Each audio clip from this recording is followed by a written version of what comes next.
When decay affects a tooth and is left unchecked, the decay-causing bacteria can destroy the tooth beyond saving it, ultimately leading to tooth loss.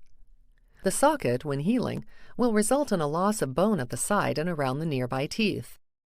The result of the missing tooth and bone loss in the area is a shifting of adjacent and opposing teeth into the space left by the tooth loss. The result of these teeth shifting is that it becomes much more challenging to keep the teeth clean, leading to areas with high accumulation of plaque and tartar that cause inflammation and increased risk of decay.